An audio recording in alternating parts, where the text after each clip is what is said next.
Essa passagem que eu coloquei aqui no telão, eu sei que eu não quero parecer exagerado, mas deve ser uma das passagens mais importantes que você vai encontrar na Bíblia. Quando Paulo está começando a escrever a carta aos Romanos, que é para mim, talvez a carta que eu mais amo, ela tem muita coisa boa, tem muita informação, ela não, assim, ela fala de várias coisas, ao mesmo tempo você espreme tudo e sai uma coisa só, é a salvação através da graça de Deus.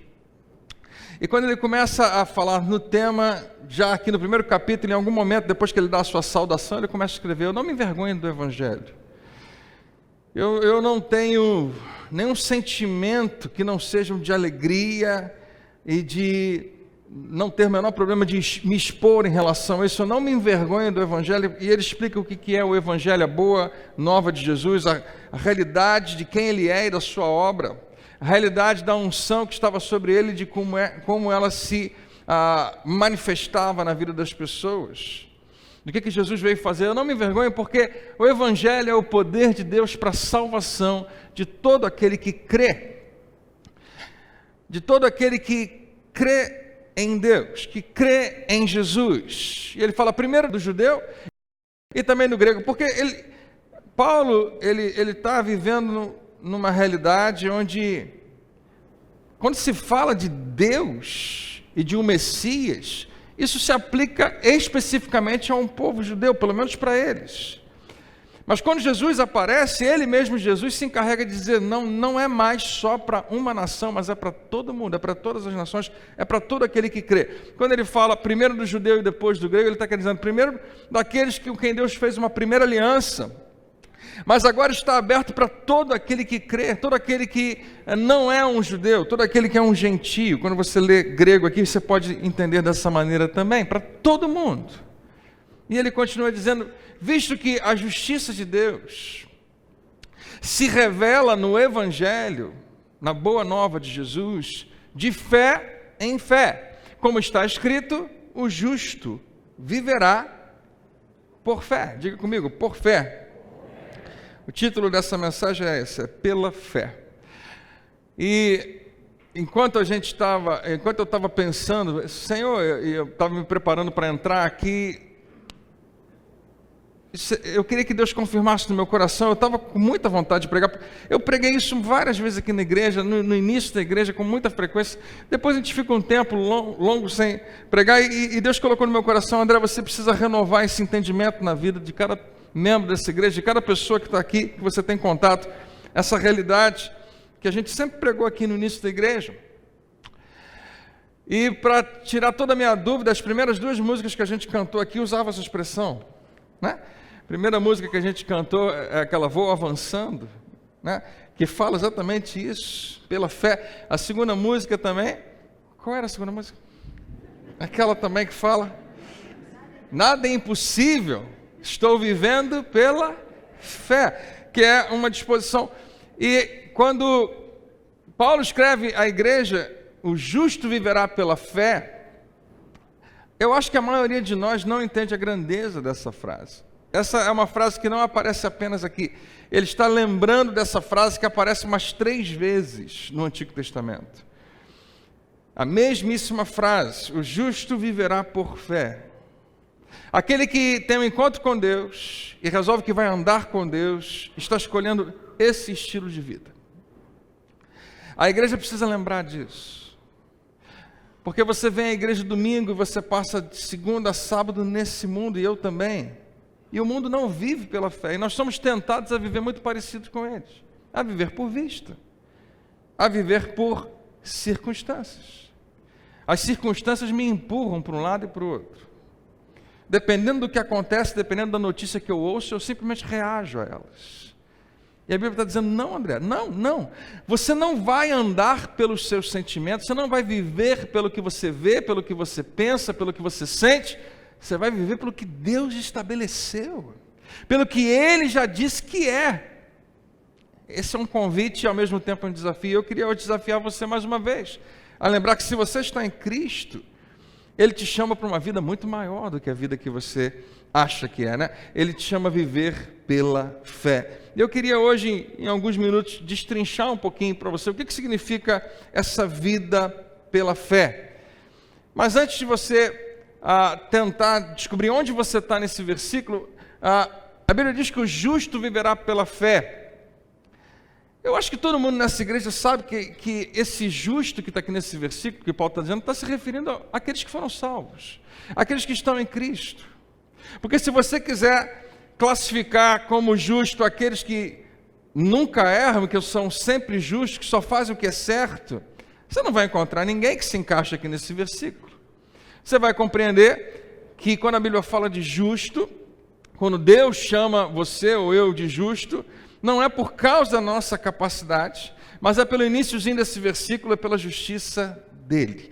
A justiça de Deus que Cristo, conquistou para mim e para você, na verdade ele realiza ela para mim e para você. A Bíblia fala assim, quando Paulo escreve nessa mesma carta, porque ele se fez pecado em nosso lugar para que por causa disso nós nos tornássemos justiça de Deus. Nós nos tornamos justos não por causa do que nós fazemos, mas por causa do que Jesus fez por nós. Então diga comigo, não é pelo que eu fiz, não é pelo que eu faço, ou farei, é pelo que Jesus fez por mim. É aí que você pode se encaixar nesse versículo, é aí que você se torna um justo. Então ele está dizendo que você tem esse desafio de viver pela fé. E se você for pesquisar, se você for realmente estudar essa expressão viverá, ela aparece na Bíblia em outros momentos. Alguns momentos aparece como andar, alguém que vai andar por fé, alguém que vai andar em amor. Você entende o que isso quer dizer? Não quer dizer andar colocando um pé na frente do outro, é viver em amor, viver pela fé. Essa expressão não significa apenas uma vida biológica, significa uma vida interior. Significa que tudo que acontece na sua vida parte disso. Essa expressão, o justo viverá pela fé, no verbo viver está ali uma fonte, a partir dali você vive. É pela fé que você começa tudo, é a fé que é a fonte, a raiz de tudo que você faz. Porque a gente tem a tendência de viver pelo nosso entendimento, pela nossa inteligência, pela nossa capacidade. Amanhã é bem provável que você acorde na sua segunda-feira e viva toda a sua segunda-feira com base em quem você acha que você é, na sua própria capacidade. Então você vai fazer o seu trabalho. O seu trabalho exige que você digite alguns números. Você pensa, eu sou capaz de fazer isso. Eu consigo digitar alguns números, eu vou fazer o que eu sei fazer. E é isso mesmo, é a vida. Terminou o seu dia, você vai para casa. E você vai de ônibus, você vai de trem, você vai de carro, você vai a pé. E você não para pensar que a sua vida está fluindo de alguma coisa interior. Simplesmente você está vivendo. Nós estamos o tempo todo muito cientes, muito conscientes dessa vida do lado de fora. Raramente nós nos conscientizamos de uma vida interior. E Deus está me dizendo hoje, está dizendo a você que toda a sua vida parte disso. O cara mais inteligente que já existiu, a Bíblia fala, Salomão escreve, e ele diz assim, sobre tudo que você deve guardar, guarda a parte interior de você, guarda o teu coração, porque dele a tua vida acontece, dele procede tudo que há na sua vida, as fontes da sua vida vêm de lá. Então você consegue corrigir tudo que está do lado de fora se você começar corrigindo o que está do lado de dentro.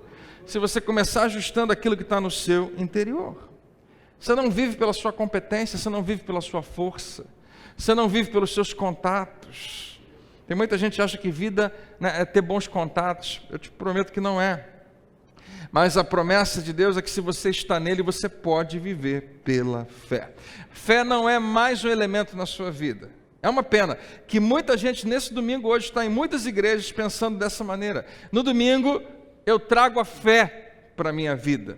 É mais um elemento. Na segunda eu tenho outras coisas, na terça eu tenho que cuidar da família, na quarta eu tenho que ficar buscando em dinheiro, seja o que for, mas no domingo a gente vai à igreja porque é dia de ter fé, e eu canto pela fé, e eu oferto pela fé, e eu oro pela fé, e eu tenho comunhão com fé, e eu creio que Deus é real, eu creio que Ele existe, mas esquece do principal, que não é apenas naquele momento em que Deus está fazendo realmente parte da sua vida. Não é naquele momento que você se torna um espírito e o resto da semana, não. Não, durante toda a sua semana eu prometo a você, você é um ser espiritual. E você precisa lembrar disso, e eu preciso lembrar disso. Fé na nossa vida nunca pode ser colocada de lado. Ela é a raiz, ela é a base, ela é a fonte das coisas que acontecem na nossa vida. Quem entendeu até aqui, diga amém. O que significa viver pela fé? Em primeiro lugar, viver pela fé é saber que você foi salvo pela fé. Que a salvação, talvez seja a coisa, talvez não, com certeza a coisa mais importante de tudo que poderia acontecer com você. Acontece porque você resolveu crer. Salvação é algo tão maravilhoso. É difícil de escrever com palavras. Há um versículo bíblico que diz que a gente não pode negligenciar tão grande salvação. E é difícil dar os adjetivos para entender. Mas no dia que você nasceu aqui nessa terra, você não nasceu salvo. Você nasceu potencialmente salvo. Salvação já tinha sido liberada para você. Mas a Bíblia diz que você recebe essa salvação pela fé. Nós entendemos que alguém pagou um preço para que a nossa vida não terminasse aqui. E você nunca deixa de existir. Na verdade, você pode morrer eternamente ou viver eternamente. E para uma vida eterna, para uma vida com Deus, eu não consigo me salvar e nem você consegue me salvar, só Jesus pode me salvar. E quando nós entendemos isso e colocamos a nossa fé nele, é fantástico, porque que dívida, como é que a gente pode ter uma dívida tão alta e que a gente não consegue pagar e alguém vem e paga por nós? E eu acho que isso está tão dentro da gente durante os nossos dias. A gente está sempre querendo merecer aquela salvação e deixa eu te falar, toda vez que você tenta merecer algo de Deus, a graça de Deus deixa de ser graça. Para ser graça de verdade, você tem que partir desse lugar onde você entende, eu não mereço mesmo e nunca vou merecer. A grande salvação que foi dada a você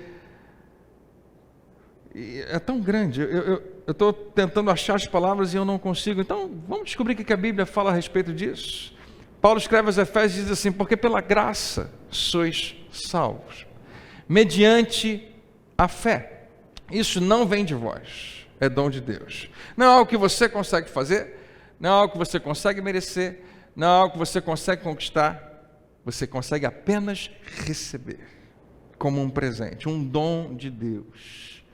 Porque pela graça sois salvos, mediante a fé. Então diga comigo, graça e fé. Você sabe o que são essas duas coisas? Graça é a parte de Deus. Fé é a sua parte. Você é salvo pela graça ou pela fé? Está escrito aqui. Mas mediante a fé, ou seja, as duas coisas estão envolvidas. Você não consegue separar uma da outra. Toda a graça de Deus não consegue te salvar se você não crer nele. Toda a graça maravilhosa de Deus, o que significa? Filho, você fez tudo errado e ainda assim você está perdoado, você está absolvido, você está justificado, você está salvo. E você diz, não quero. Se você não crê, por mais que alguém queira te dar alguma coisa, você já tentou ajudar alguém que não quer ser ajudado? Você está fazendo isso esses dias? A gente não está sempre querendo que alguém mude, e a gente sabe que é o melhor para aquela pessoa, e a pessoa fala, não, mas eu não quero. Deixa eu então te dar uma dica, pode ser uma pérola daquelas que você vai levar para casa, vai botar até no Facebook hoje. Não dá certo, não funciona. Para de tentar ajudar quem não quer ser ajudado. Não funciona. Então, esse versículo é completo porque ele fala que a parte de Deus, que é perfeita e completa, é sensacional, já está à disposição. Você é salvo pela graça de Deus, mas é mediante a fé. É onde você entra. É quando você escolhe. Nesse momento, tem um monte de gente nessa igreja, praticamente todo mundo que tomou essa decisão de aceitar, de receber a graça de Deus, pela fé. E tem um monte de outras pessoas que receberam a mesma graça, mas que não tiveram a mesma disposição. Essa é a grande diferença entre você e uma pessoa que está passando lá na rua agora, que talvez não tenha recebido ainda a salvação pela fé. Recebeu pela graça, mas não colocou a sua fé em ação. Você recebe toda e qualquer coisa de Deus pela fé. Você recebe a salvação pela fé. Salvação, qual é a grande diferença entre você e o incrédulo, como eu estava dizendo? Se Jesus morreu por todos, quantos creem? Existe algum ser humano que já nasceu na face da terra que Jesus não morreu por eles? Não, todos. Qual é a grande diferença? A diferença é que a salvação que está disponível a todos, você resolveu receber. A salvação que está disponível a toda e qualquer pessoa, recebe quem quer receber, quem decide confiar e crer que a obra foi suficiente. André, por que as pessoas lá fora, muitas vezes, por que as pessoas que eu conheço negam, rejeitam algo tão bom? Eu acho que eu estou marcando para em dezembro começar uma série falando sobre essa questão. E se eu não me lembro, na introdução eu escrevi alguma coisa desse tipo. Existe uma diferença muito grande em alguém não acreditar em alguma coisa e alguém não querer que algo seja real. Todo mundo que não acredita em Jesus, ou em que Jesus fez, ainda assim, é uma diferença grande. Todo mundo gostaria que aquilo fosse verdade. Quem não ia querer que alguém tivesse salvo você? Todo mundo quer. Existe uma distinção aqui que é importante a gente lembrar. Porque você sabe que as pessoas que eu e você conhecemos, que negam completamente, que acham que você está numa furada, que acham que você está dando dinheiro para o pastor, que acham que você está sendo enganado. Qual é a grande diferença? Muitos deles acreditam que conseguem chegar em algum lugar com Deus pelas obras. Quantas pessoas você conhece, eu também, que se utilizam desse método, né? Você vai para o céu se você fizer coisas boas, você vai para o inferno se você fizer coisas ruins. Você já foi julgado dessa maneira? Você já pensou dessa maneira? Quem vai para o inferno é quem pratica o mal, quem vai para o céu é quem pratica o bem. Não, segundo a palavra de Deus, não é pelas minhas obras, não é por algo que eu consigo fazer, não vem de vós, é um dom de Deus, é um presente de Deus. Quando uma pessoa que é incrédula vai para o inferno, é como se fosse uma pessoa que recebeu uma herança milionária, que daria condição para ela parar de trabalhar para o resto da vida, viver apenas por aquela herança. O dinheiro está no banco, só esperando ela o tempo todo, disponível, porque pertence a ela. Ela recebeu aquela herança, mas ela morreu pobre, miserável, sem desfrutar de um centavo daquela herança. Tem coisa mais frustrante de algo ser seu e você nunca receber. Você nunca propriamente se apropriar daquilo. É mais ou menos isso. A salvação está para o incrédulo, como uma herança está no banco. Basta você ir lá pegar. A nossa parte é infinitamente mais fácil. O que Jesus fez é absurdamente grande e extremamente difícil. Você não vai precisar morrer numa cruz. Você não vai precisar pagar pelos seus pecados porque alguém pagou por você. O que sobra para você? Apenas confiar nele. Apenas confiar que o que ele fez realmente é suficiente. Pertence a ele. Quando você pensa numa herança que está no banco, ela pertence a você, pertence. Você pode pegar a hora que você quiser. Por que eu vou viver como miserável? A diferença entre o incrédulo e o crente é que nós recebemos a graça de Deus pela fé. Você entendeu? Será que você entendeu? Não sei se eu bolei muito, mas você começou a falar de dinheiro no meio, pastor, me perdi. Né? Herança é exatamente essa expressão que a palavra de Deus diz, que é uma herança. Quando você lê essa expressão Novo Testamento, o testamento é por causa de uma herança que acontece. É algo que Deus quer que você saiba que pertence a você. O evangelho do qual Paulo está falando que ele não se envergonha é exatamente esse. Segundo lugar, viver pela fé significa saber que você foi justificado pela fé. que é praticamente a mesma coisa. Se você entendeu que salvação é porque você foi salvo dos seus pecados, saber que você foi justificado pela fé. Saber que não é pela minha própria justiça. Se eu conseguisse comunicar isso com a melhor clareza possível, ia ser fantástico. Eu creio que o Espírito Santo faz isso melhor do que eu, mas isso sempre me deixa extremamente empolgado e às vezes eu perco as palavras, porque eu acho sensacional demais. Entendimento do que é justiça para mim e para você.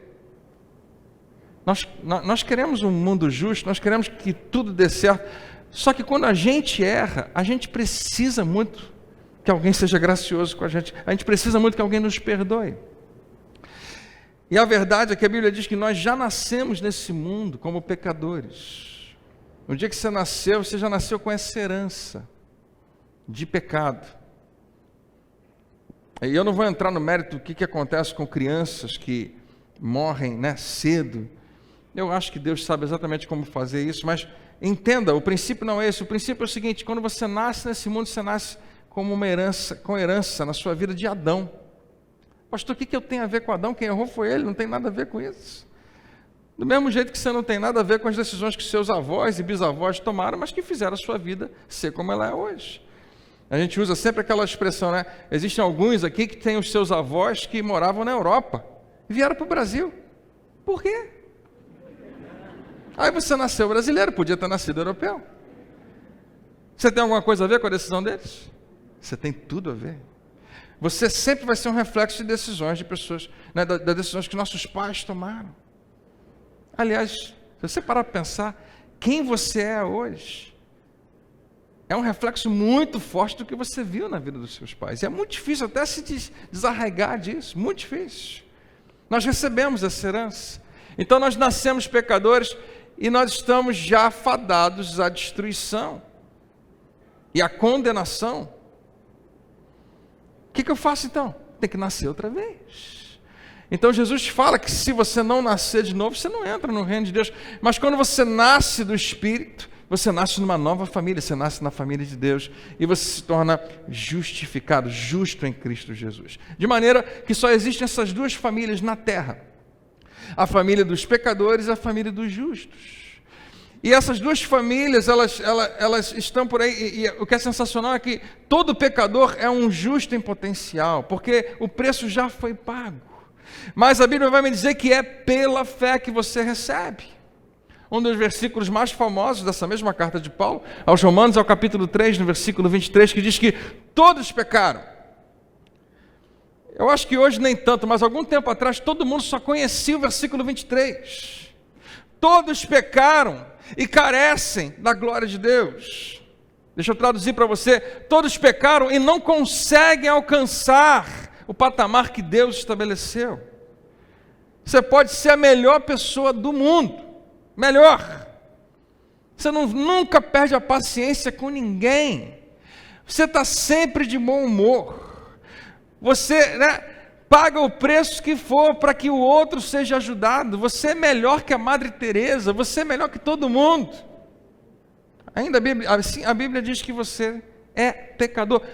Porque tem um monte de pecado que você nem conta, mas está lá também. E ainda que você não tivesse, a sua natureza é pecaminosa. Todos pecaram. Então todo mundo nesse planeta nasceu nessa mesma condição. Mas quando Jesus entra em cena, o versículo 24 também aparece: sendo justificados gratuitamente por sua graça, mediante a redenção que há em Cristo Jesus. Então deixa eu lembrar você mais uma vez: você era um pecador. No dia que você recebeu Jesus, você se tornou justificado. Eu não preciso te perguntar se você é um pecador. E deixa eu te falar, a gente faz isso aqui na igreja frequentemente. Primeira aula da Atos, eu pergunto: quem aqui é pecador? Metade da turma levanta a mão. Quem aqui é justo? 3 levanta a mão, não sabe onde é que eu quero chegar. A grande maioria fala: não vou levantar a mão, não sei onde ele... Tem uma pegadinha aí. E a gente explica isso: olha, você só pode ser uma coisa ou outra. A maioria de nós acredita que é as duas coisas. Eu sou pecador e eu sou justo. Eu sou justo porque Jesus me justificou. Eu sou pecador porque, afinal de contas, eu peco. Pequei ontem, eu acho até que eu posso pecar amanhã, mas por causa das minhas práticas, por causa do meu comportamento, eu acho que eu sou um pecador. E eu tento explicar que quando você olha para a palavra de Deus, você vai entender que você não precisa mais se autodenominar pecador, embora peque. Quantos aqui se converteram na sua juventude? Tomaram uma decisão por Jesus ainda jovem? Levanta assim bem alto, com orgulho, gente, isso. Antes de você se converter, você só fazia o que era errado? Não, você fazia coisas certas também? Não é? Você tinha atos de justiça na sua vida? Isso tornou você justo? Não, você continuava sendo pecador. Da mesma maneira, quando você tomou uma decisão por Jesus, se tornou justo. Não significa que você, a partir de agora, consegue apenas fazer o que é certo. Você vai errar também, mas isso não muda a sua natureza. Você nasceu de novo. E antes de você dar qualquer outro passo, toda vez que alguém chegar para você e falar, nós somos pecadores, não briga com essa pessoa. Não entre em discussão com ela. Parece que você quer mostrar que você sabe, né, daquele assunto. A Bíblia fala isso. Não. É o entendimento que aquela pessoa tem. E muitas vezes eu entendo. Na minha própria vida, às vezes eu acho importante falar isso. Que eu sou um pecador que precisa daquela graça de Deus. Em certos diálogos isso é muito importante. Então a graça de Deus não é para você entrar em discussão com ninguém, é para você aproveitá-la e estendê-la à vida de pessoas. Que alguém diga amém. Como é que nós somos justificados? Pelo nosso esforço? Por muito jejum? Por muita oração? Não, a Bíblia diz que é quando você crê em Jesus, você se torna justiça de Deus. Hoje eu queria reforçar isso no seu coração. Que a sua crença em Jesus, simplesmente crer que aquela obra foi completa e perfeita. Que era para você estar lá naquela cruz, mas Ele te substituiu. E você crê nisso. Você crê que o que Ele fez é suficiente. Você é salvo pela graça.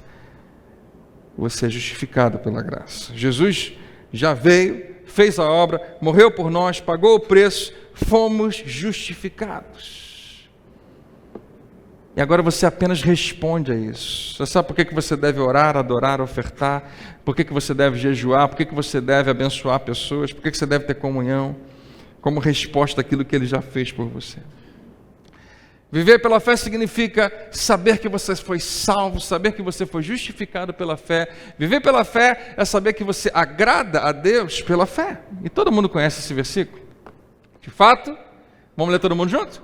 Sem fé é impossível agradar a Deus, porquanto é necessário que aquele que se aproxima de Deus creia que Ele existe e que se torna galardoador dos que o buscam.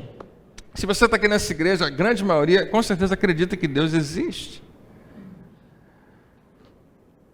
A grande maioria do planeta acredita que Deus existe. Existe uma onda cada vez maior de ateus. Mas até o ateísmo é questionável, porque a maioria dos ateus que eu conheci até agora, eu não quero desrespeitar nenhum deles, mas a maioria dos que eu conheci até hoje, na verdade, eles não creem que Deus não existe. Eles têm raiva de Deus. E se você tem raiva de alguém, é porque aquela pessoa existe. Em geral, o que eu vi até agora foi isso. Se você acredita que alguém não existe, aquilo você é indiferente àquilo. Mas existe ali um sentimento envolvido. Existe uma onda crescente de pessoas que escolhem dizer, não, Deus não existe, mas em algum momento da sua vida acaba tendo um encontro, alguma coisa acontece e faz você repensar isso. Mas eu queria lembrar você que essa é a parte mais fácil desse versículo.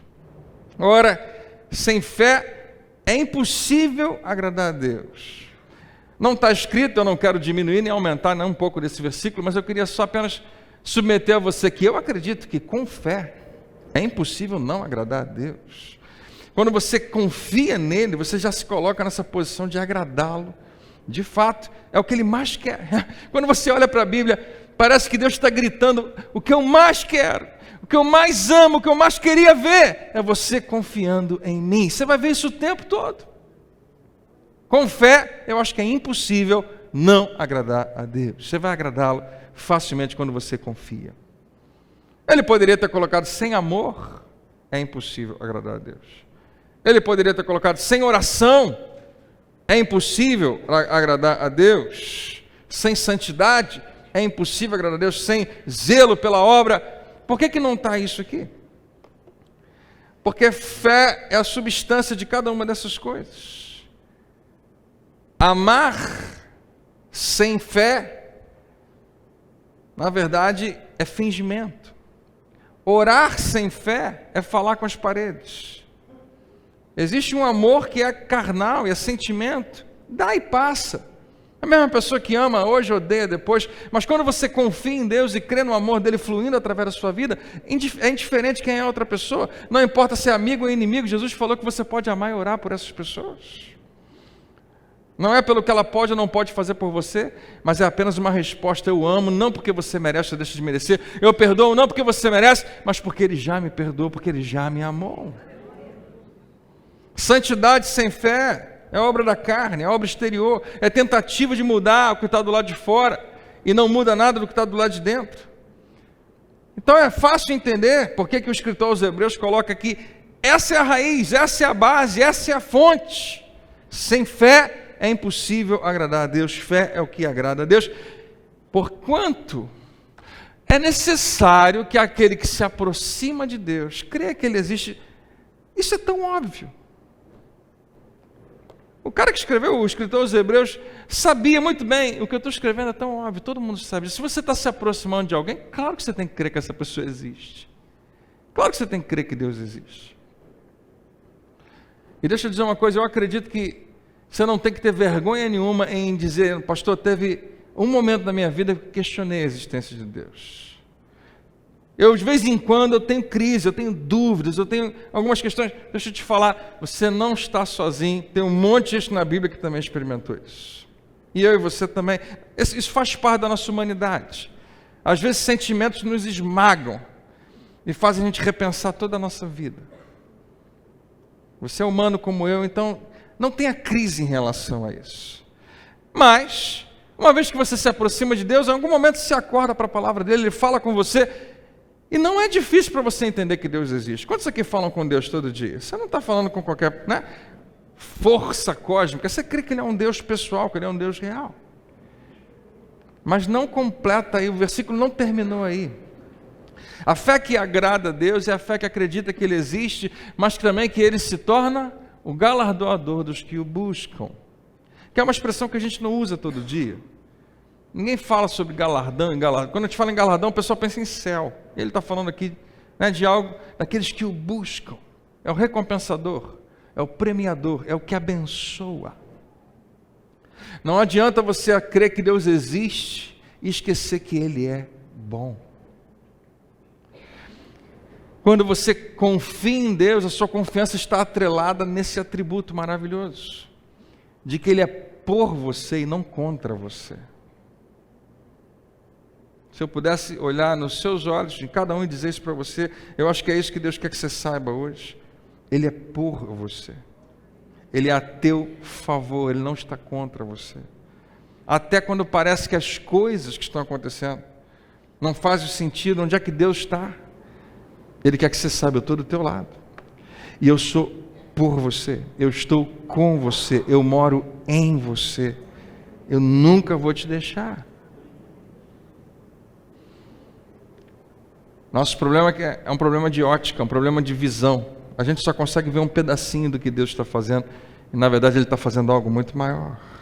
A gente só consegue ver o nosso microcosmo, o momento que a gente está vivendo, as coisas que importam para mim. Eu classifico Deus como bom ou não com base no que acontece na minha vida. Eu esqueço que eu não sou a única pessoa nesse planeta. Eu sei que é um exemplo muito bobo, mas quando você quer que faça sol e chove, Deus não gosta de mim. No dia do meu casamento, vamos dizer assim, né? No dia do seu casamento, ao ar livre, tudo bonito, chove. O último casamento que eu fiz tinha chuva. Eu não sei o que deu em mim, eu falei uma bobagem tão grande. Eu falei coisas do tipo: gente, fiz uma brincadeira com o tempo, eu falei uma expressão que eu falei: meu Deus, ninguém fala isso no casamento. Eu falei assim, para piorar, olha só, quem que fala para piorar num casamento? Eu peço perdão aqui publicamente aos noivos, se estiverem aqui, eles são aqui dessa igreja, Felipe, e eu falei, para piorar só se cair um raio. E queridos, depois que saiu da minha boca, eu fiquei pedindo a Deus, Senhor, não deixa um raio cair aqui. Porque primeiro ia ser muito ruim para o casamento, segundo, o que iam falar de mim? A última vez eu predisse que alguém ia cair no batistério, aconteceu no mesmo culto, e eu fiquei pensando, eu não preciso levar essa fama, né? Mas o que acontece na sua vida que você diz, Deus não me ama? Às vezes pode ser algo muito grave, pode ser muito pequeno, pode ser muito grave, mas em geral porque você só consegue enxergar aquilo. Você não consegue enxergar tudo. A fé que agrada a Deus é que acredita que Ele é real e que Ele é bom. Ele é bom mesmo quando você não está bem. Ele é bom mesmo quando o que está acontecendo na sua vida não é bom. A Bíblia não diz que tudo que acontece na sua vida vai ser bom, mas que tudo pode cooperar para o bem daqueles que amam a Deus. Coisas que eu e você não queríamos que acontecessem, são muito importantes na nossa vida. Eu tenho ouvido isso nas últimas semanas, a gente não gosta de sofrer, claro que ninguém gosta de sofrer, mas nós precisamos entender o que há de aprendizado no sofrimento. A Bíblia fala muito sobre isso. O próprio Jesus, a Bíblia diz que Ele aprendeu, Ele cresceu pelas coisas que sofreu, aprendeu a obediência pelas coisas que sofreu. Eu não sei, eu não acho que esteja falando apenas do sofrimento da cruz, talvez esteja falando de Jesus em toda a sua trajetória, para Ele ter aprendizado, para Ele ter crescimento, o próprio Senhor Jesus. Eu acho que comigo vai ser uma pequena dose disso, e com você também, que nós aprendemos muito. Eu queria que um monte de coisa ruim não tivesse acontecido na minha vida, e você também. Mas a verdade é que se elas não tivessem acontecido, não teria me tornado e te tornado o homem que você é hoje. A mulher que você é hoje, possivelmente. Então não é apenas crer que Deus existe. Tiago capítulo 2, verso 19, diz assim, crês tu que Deus é um só, fazes bem. Até os demônios creem e tremem. Então crer que Deus é real não faz muita diferença para os demônios. Todo mundo consegue facilmente crer na existência de Deus. Primeiro capítulo de Romanos mesmo, Paulo escreve dizendo assim, os atributos invisíveis de Deus, como o seu eterno poder, claramente pode ser visto, pode ser manifesto pelas coisas que foram criadas. Então existe um monte de gente, que talvez você não, mas um monte de gente nesse planeta que consegue ver Deus na natureza. Não apenas uma coisa cósmica, mas um Deus real, pessoal, que criou todas as coisas. A Bíblia nos fala a respeito disso. Não importa, e eu sei que nem sempre isso é fácil a gente entender, e nem sempre é fácil digerir, mas não importa o que está acontecendo agora na minha vida, Deus é sempre bom, Deus é sempre justo, nunca Ele é mau, nunca Ele é injusto, Ele está sempre a teu favor, Ele está sempre buscando o melhor para você, Ele sabe muito bem o que é melhor para você, amém?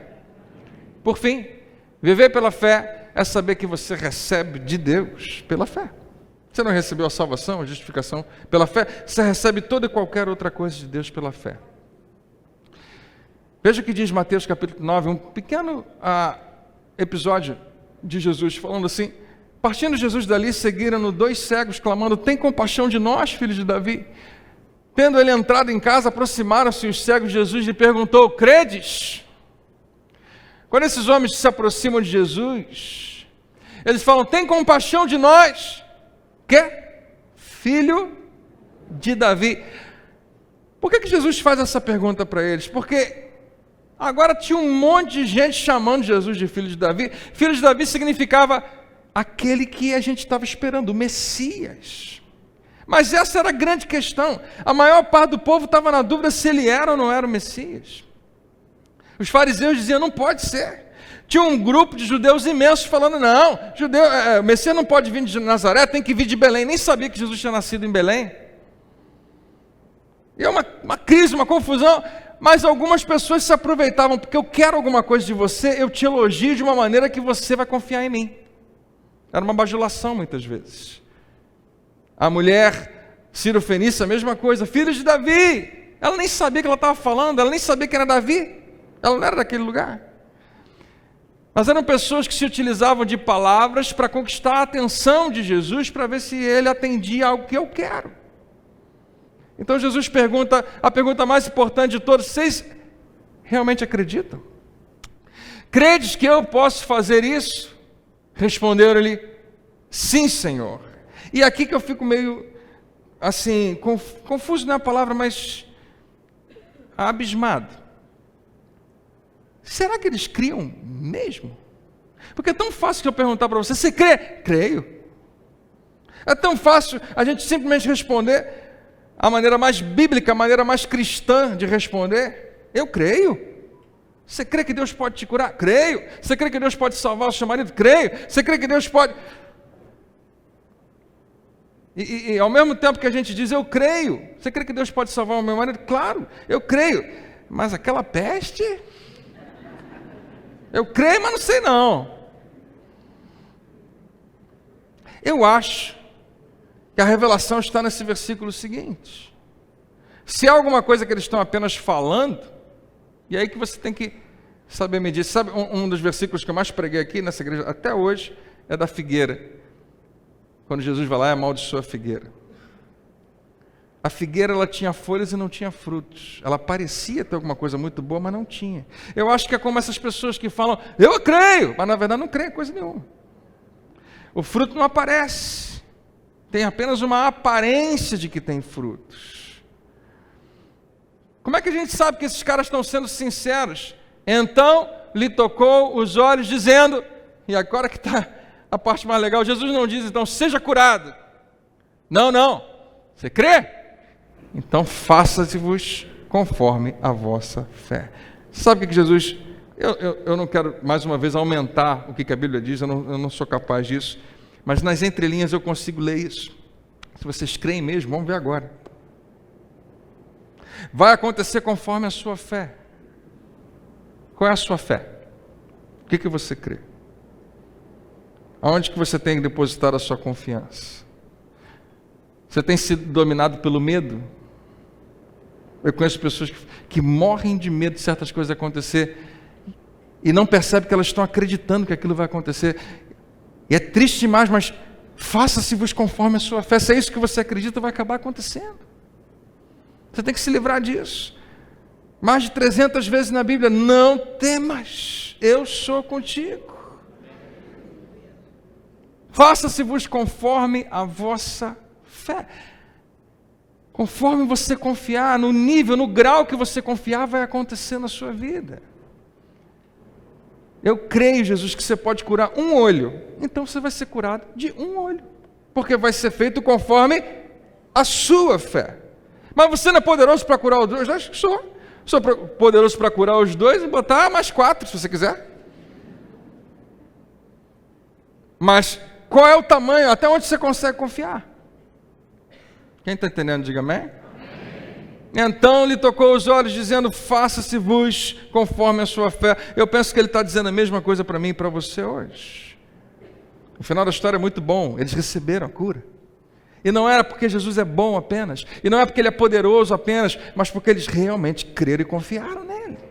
Senão esse versículo não faria sentido. Jesus está brincando com a gente. Não, ele está falando muito sério. Ele não vai ignorar se você não confia, se você não crê, pelo menos não em momentos assim. Existe 1 ou 2 versículos que você vai encontrar no ministério de Jesus, onde ele faz independente da fé da pessoa. A pessoa não precisa nem crer. Ele vai lá e cura. São momentos específicos, mas você vai ver de 20 casos de cura, 17 tocam nesse assunto. Você conhece essa história? A mulher sofreu de hemorragia, foi até onde Jesus estava, tocou na veste dele, foi curada. Na passagem diz que ela dizia consigo mesma, se eu tocar, eu serei curada. O drama dela é horroroso.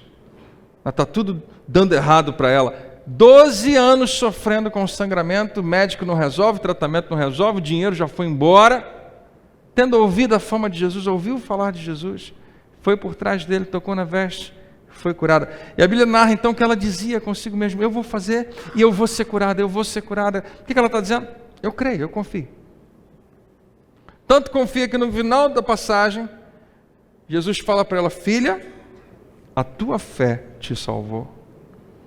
Isso eu acho que é um dos versículos que a igreja ignora com muita frequência, embora a gente pregue muito ele. Porque eu tenho que lembrar você que sim, o poder de Jesus que curou aquela mulher. A Bíblia diz que Jesus fala assim, olha, alguém me tocou porque eu percebi poder fluindo de mim para outra pessoa. Isso é sensacional. Poder pode ser transferido. Unção de Deus na sua vida pode ser transferida. Tocou e recebeu. E foi curada completamente. Que tremendo. Jesus fala, foi poder em mim, fluiu para ela, e ela agora recebeu o que eu tenho. Jesus não ficava nem um pouquinho doente quando ele tocava num doente. O doente é que era curado. Nessa transferência que acontecia, e eu queria te lembrar isso, eu preguei há pouco tempo atrás, alguns meses atrás, sobre essa questão do contágio, que a gente tem muito medo de ser contaminado com as coisas. Jesus te chamou para você contagiar as pessoas, para você tocar nas pessoas, o que está em você passar para elas. Não ficar com medo de receber algum tipo de contaminação. Mas você ser alguém que, entre aspas, contamina, né, as outras pessoas. Então foi o poder de Jesus. Claro que foi. Então, talvez para mim fosse mais certo ele dizer assim, filha, o meu poder te salvou, o meu poder te curou. Essa mulher, ela nem fala com Jesus, ela vai lá, toca sem ele perceber, depois que ele percebe. Ela não pergunta nem se pode, você quer me curar? E obviamente, o que se estabelece ali é a vontade de Deus. Deus não vai permitir que alguém pegue uma virtude de Jesus para si mesmo, se não for da vontade dele. Jesus poderia muito bem ter dito, filha, a vontade de Deus, boa, perfeita, agradável, foi que te curou. Mas ele fala, filha, a tua fé te salvou. Não é a única vez. Se você ler o livro de Marcos, tem 12 curas, em 9 delas, Jesus diz, a tua fé te curou, a tua fé te salvou. Era para talvez nos lembrar que o fator fundamental é esse. Eu gosto de dizer isso para você, eu gosto de lembrar. Essa é a única parte que varia. A vontade de Deus não muda. A vontade de Deus para a sua vida não era uma ontem e vai ser outra amanhã. É a mesma. Qual é a vontade, pastor, de Deus para a minha vida? Basta você olhar para a palavra de Deus. Ele quer melhor do que você queria para a sua vida. Se você tem filho, você entende isso. Qual pai que não quer o melhor para os seus filhos? Talvez você faça como eu e fantasia essa possibilidade. Se eu conseguisse convencer o Davi e a Rebeca, os meus filhos, se eu conseguisse comunicar a eles quem eles podem ser, o potencial que está dentro deles, a grandeza que está dentro deles. Se eu conseguisse fazer, eu mesmo, fazer eles serem o máximo que eles podem ser, porque eles podem muito bem escolher algo menor. Deus sempre quer para você algo maior do que você imaginava. Deus quer sempre para você algo maior do que você tem e vai ter. Essa é a vontade dele para os seus filhos. Não sem dificuldades, não sem desafios, não sem obstáculos, não sem bloqueios, não sem algum sofrimento, não faz parte. Mas ele, no final das contas, tem algo maravilhoso para os seus filhos. Você crê nisso? A tua fé, não a minha vontade apenas, não o meu poder apenas, mas a sua capacidade de confiar. No final das contas, é isso que a gente está terminando de falar aqui hoje. Viver pela fé é saber que você vence pela fé. 1 João 5,4 diz assim, porque todo que é nascido de Deus vence o mundo, e essa é a vitória que vence o mundo, a nossa fé. Que alguém diga aleluia.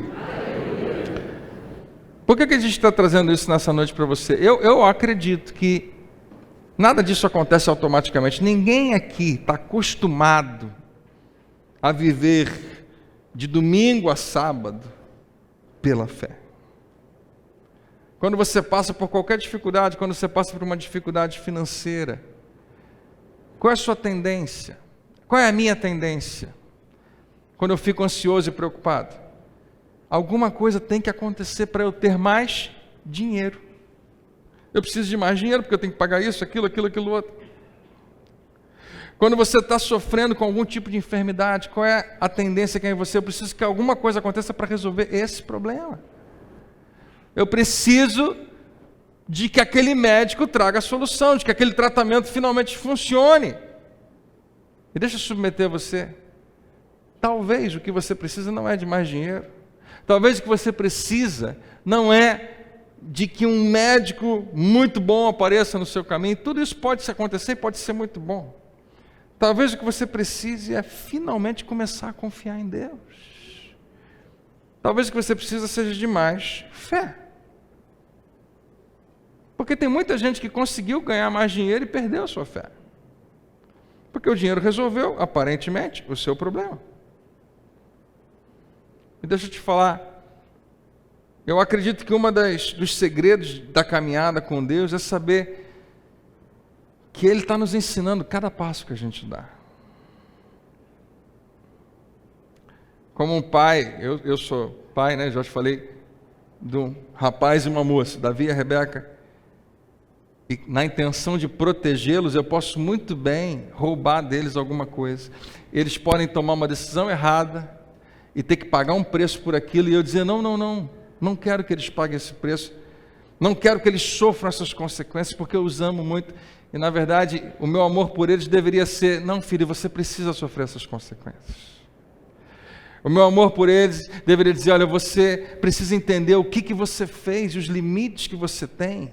Então essas consequências podem ser muito importantes. Claro, eu não estou falando de nada tão grave, mas em alguns casos, quando eu protejo meu filho das consequências, eu acho que eu estou amando.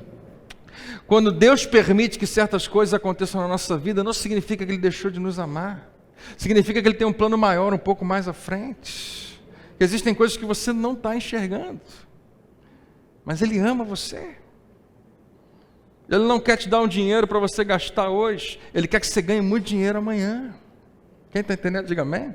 Né? Aquela velha história, Ele não quer te dar o peixe, Ele quer te ensinar a pescar. Ele não quer, né, que você apenas tenha algo que você possa usufruir agora e entendê-lo apenas como um bombeiro que apaga incêndio, um Papai Noel que me dá o presente que eu peço. Não, Ele é meu Pai. E Ele está comigo o tempo todo. E eu sei que quando eu chegar no final da caminhada, Ele vai estar lá do meu lado. E Ele vai ter me guiado um passo de cada vez. Então esses 5 pontos, que deve ter muito mais do que isso, mas que significa para mim hoje viver pela fé, saber que você foi salvo, saber que você foi justificado, saber que a sua fé que agrada a Deus, saber que você recebe qualquer coisa dEle pela fé, e que essa é a vitória que vence tudo que há nesse mundo, a nossa fé. É para lembrar você o que a gente fala domingo após domingo, após domingo, após domingo nessa igreja. Que Deus ama quando você confia nele. Que Deus ama quando você tem a coragem de confiar nele. Que Deus ama quando você revela que confia nele obedecendo a ele. Independente do que isso vai gerar. Para algumas pessoas que estão aqui hoje, talvez o próximo passo, com base nisso, é simplesmente se entregar a Jesus, começar uma vida com Ele. Para outras pessoas, talvez seja voltar a andar com Jesus. Para outras pessoas, talvez seja abandonar alguma coisa, porque eu não consigo obedecer a Deus com aquilo na minha vida. Eu quero revelar que eu confio nele. Você às vezes é tentado a pensar, se eu sei que o que o Senhor está fazendo aqui não é certo. Você nem diz que é errado, mas não é certo.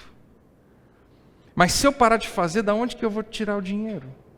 De onde que ele vai vir? E nas entrelinhas a gente está dizendo, será que eu posso confiar realmente em Deus para cuidar de mim? Eu sei que isso que eu estou fazendo aqui não é o que Deus queria para mim, esse relacionamento não está legal, não está funcionando, não é da vontade de Deus, existe uma infidelidade, existe um adultério, eu não poderia estar nisso, embora seja tão bom, embora aparentemente seja tão bom. O que tem mais hoje é pessoas que estão tentando justificar um adultério, uma infidelidade, dizendo que Deus está naquilo. Não, está sendo tão bom, então Deus deve estar nisso. Não, eu sei, no fundo eu sei. Mas será que eu posso confiar em Deus para realmente restaurar minha vida, restaurar meu casamento, realmente me dar aquilo que eu tanto preciso? A minha necessidade de intimidade, a minha necessidade de companhia, a minha necessidade de ter alguém perto de mim. Será que eu posso confiar?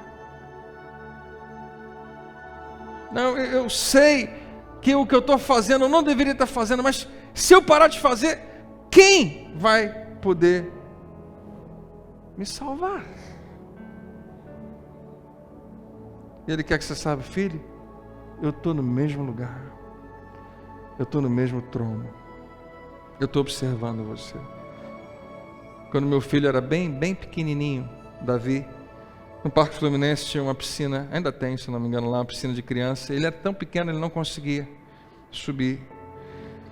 E a piscina era de uma altura tal de água, que ele era bem pequeno, que se ele caísse e sentasse, a água ficava acima da boca dele. E se alguém não estivesse observando, ele poderia afogar. E eu estava observando ele, tentando sair da piscina. E ele com raiva, porque ele não conseguia. E ele falou, não consigo. E eu fiquei observando. E ele com raiva, não consigo. Eu sabia que qualquer momento que ele caísse, eu teria que entrar e salvar. Não é a única história do meu filho com piscina, tem várias, né? E eu cheguei mais perto e falei, filho, você consegue? Ele, não consigo. Eu já tentei de tudo. Eu falei, não, você não tentou o principal. O quê? Fala comigo, eu te ajudo. Porque eu estou aqui, numa distância muito segura, para salvar você. Essa já é outra parte, não contei isso para ele na hora. Eu estou aqui numa distância muito segura, que não vai deixar você se afogar, que não vai deixar você morrer, e que estou pronto para te ajudar se você me pedir. Se você resolver confiar na minha capacidade de te tirar daí. Deus ama quando seus filhos confiam nele. Você recebe essa palavra? Vamos orar juntos? Vou convidar você a ficar de pé.